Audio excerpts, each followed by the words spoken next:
Okay, I'm going to tell you right now, you might as well get comfortable. Go get your oatmeal and your egg whites because I have a feeling this is going to be a good one and a long one. Okay, so here's the deal.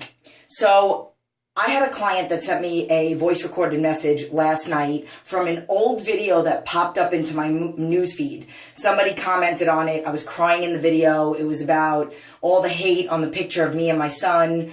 Long story short, I posted something, whatever, and this person saw it for the first time, commented on it, and then it popped back into the newsfeed. And then one of my virtual clients saw it, made a comment, and basically didn't make a comment on Facebook, waited until later on in the evening, and sent me a voice recorded message too. One that was 10 minutes and one that was 7 minutes.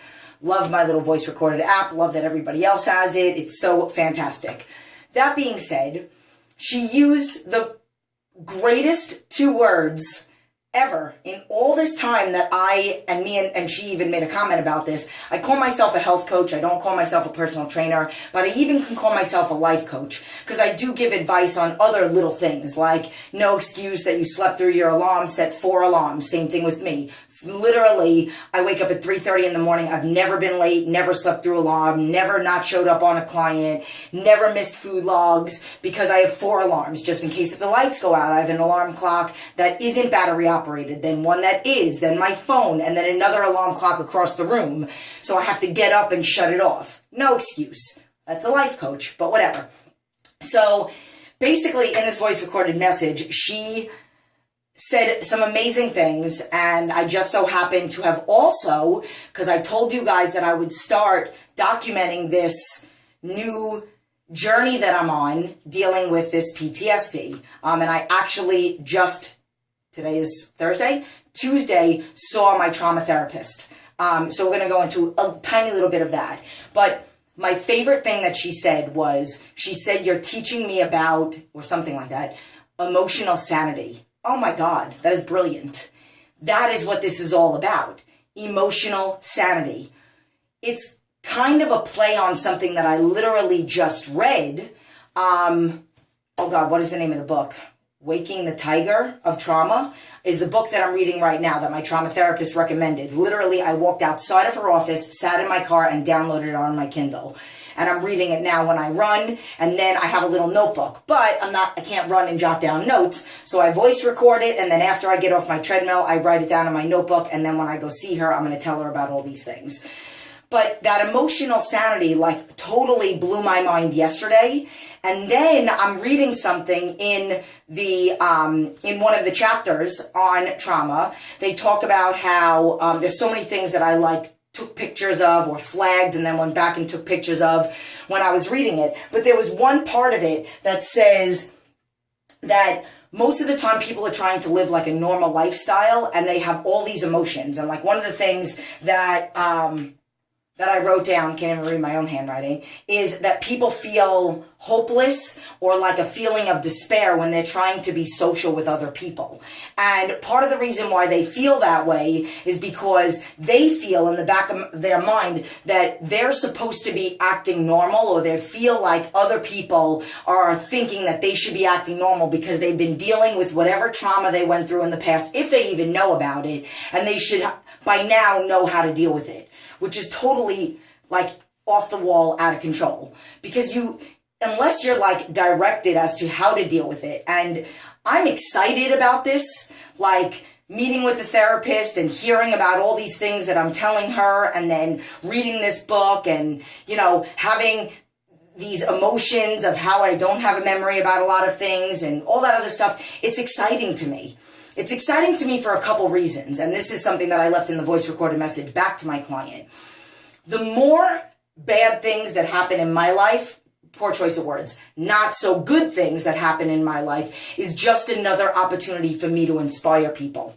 First and foremost, I'm excited about this journey, whether it takes a year, 2 years, or 5 years from now. I'm open to that, and I'm never going to give up, and I'm going to have faith, just like my picture that I posted on Facebook yesterday.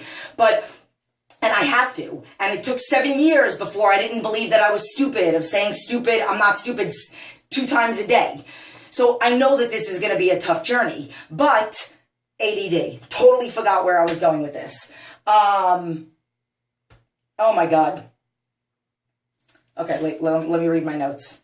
Okay, so what we have to realize is that it's gonna take a long time. I'm probably jumping back in this, trying to convince myself that I know where I was, but I'm trying to remember where I was. Basically, this is gonna be a long journey, and okay, now I remember. And I'm excited about that. So the other thing that makes me excited about it is that I'm going to be able to have memories. I'm going to be able to do new things. I'm going to be able to maybe have an experience and not feel a certain way. And I'm going to give you an example of that in a second.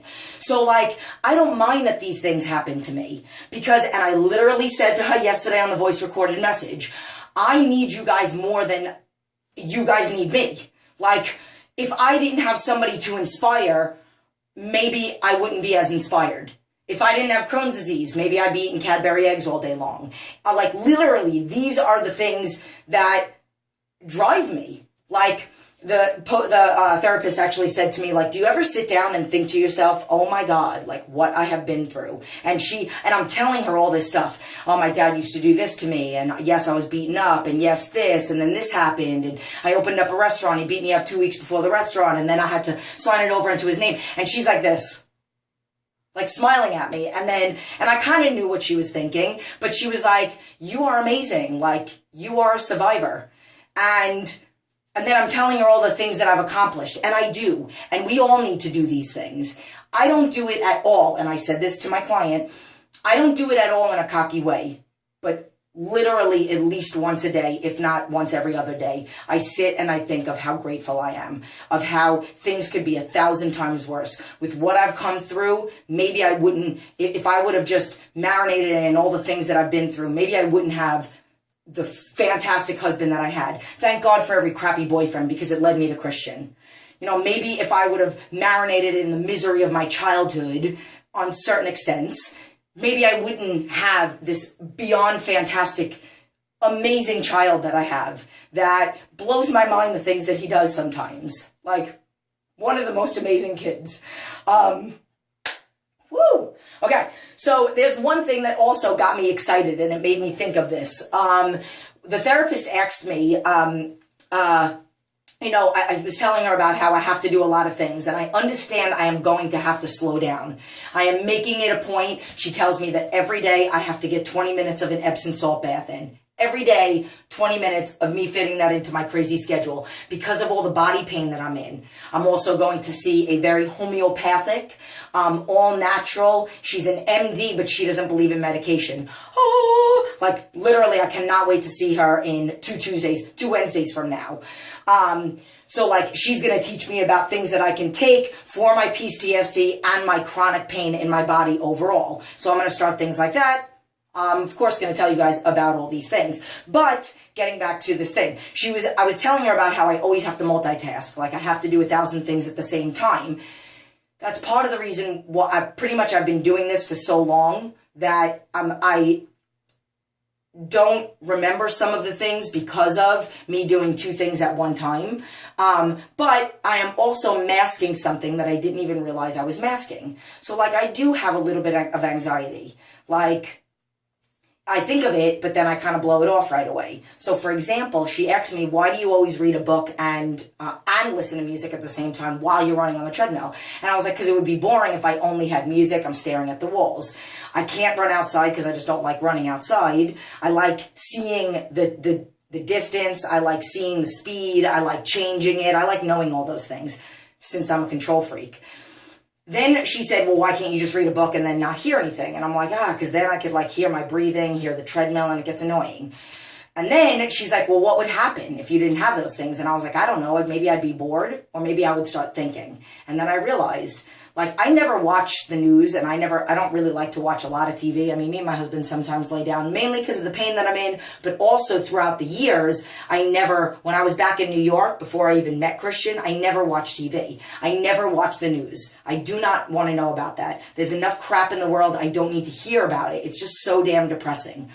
So all of a sudden I started thinking about my surroundings. I have a bat upstairs in my room. I have a bat in my treadmill and I have a bat next to my front door. So I said, you know, there was a time once that my headphones went out and I just had my book to read and I started thinking a little bit. And like I heard a noise and I'm like, oh my God, is that somebody coming to break in? Or I heard a noise and I was like, oh my God, is that my son coming down the stairs and he fell down the stairs? Like I get nervous and I think about like home invasion because somebody posted something on Facebook, and we're talking like probably a year ago. And it was a woman that, you know, I think her 3-year-old son was sitting on the couch and she had just installed cameras in her house because she got a security system. And you saw this man beating the crap out of her. And then every now and then she would go over and check in with the kid. And I had like an anxiety attack that day. Not anything where like I couldn't breathe, but just like it took over. So basically, I know I kind of jumped when I started talking about like people thinking that you're crazy and then reminding me of the treadmill and all that other stuff. And I got ADD, so you people know that by now. But all of this stuff is all tied together and figuring out where it's coming from. In this book, they say that they don't necessarily believe in medication. We don't need medication to mask things that we have to learn how to deal with without medication.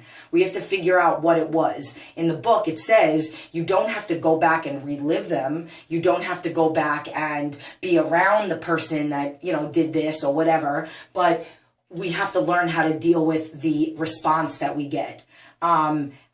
Not even to get into like something else that I learned about it, because I'll do that throughout the process with you guys. But I thought emotional sanity was a fantastic word to choose to speak of in reference to what being healthy, emotionally, physically, psychologically, all that other stuff. And that's what me with eating healthy and being healthy and all that other stuff helps me be. So if I didn't eat great every single day, never have any cheats, then all the physical pain that I'm feeling could be 10 times worse. And all of the emotional pain that I feel might not be as doable, like not like, oh my God, can I really handle this kind of life?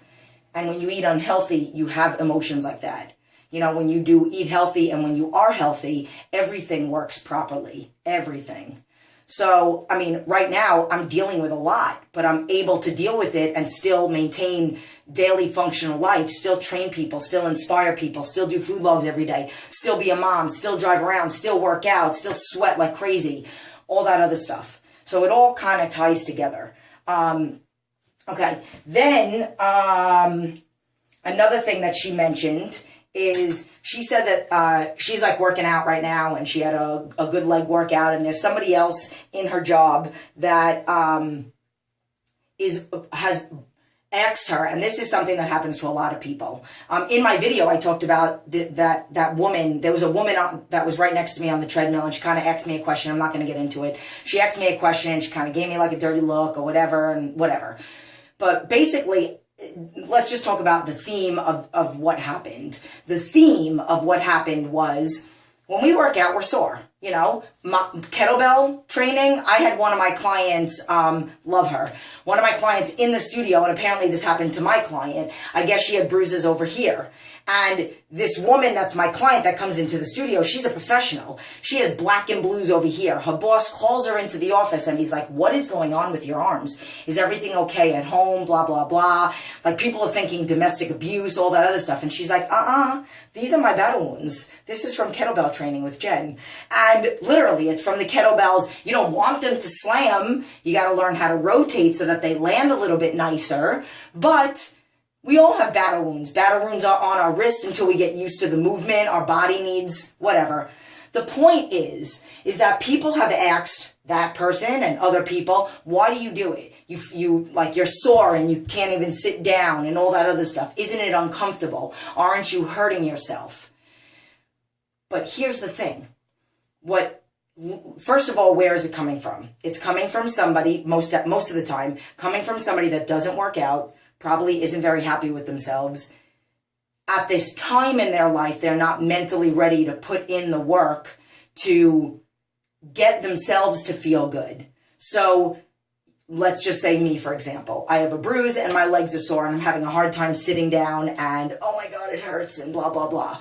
This soreness and this feels 1,000 times better than the emotional, physical, psychological pain that I was feeling when I was unhealthy and overweight.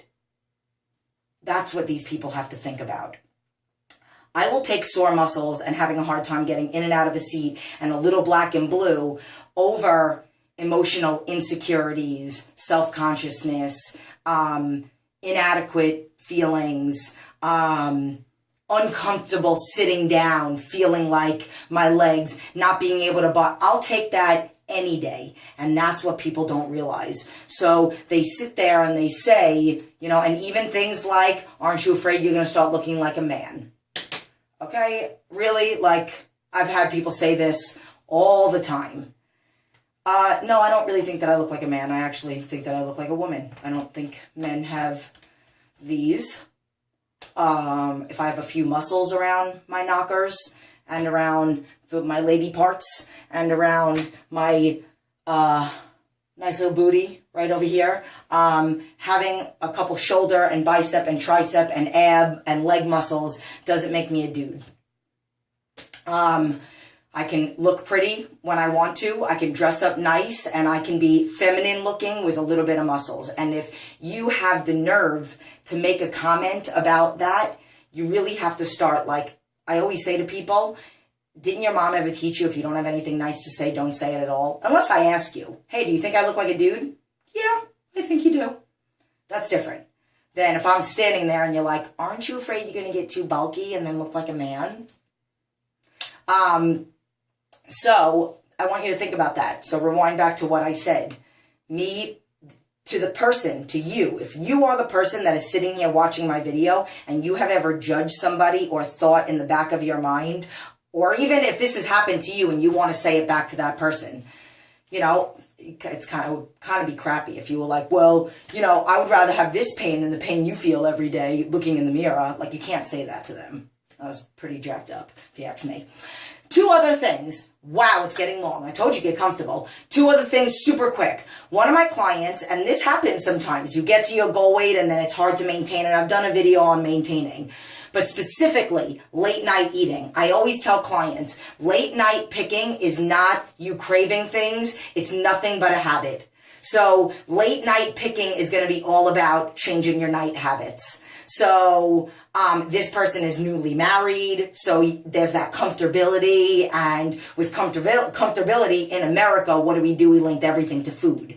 So what you need to start doing, and what everybody needs to start doing at night, is start making fun other things. So if you usually hang out in the kitchen, then hang out in the living room at night. If you usually have dinner and then have dessert, just have dinner and then go straight and play a game of cards. Something. So you have to form new habits. And they say it takes 21 days a habit, 6 months to keep that habit. I think it's way longer than that.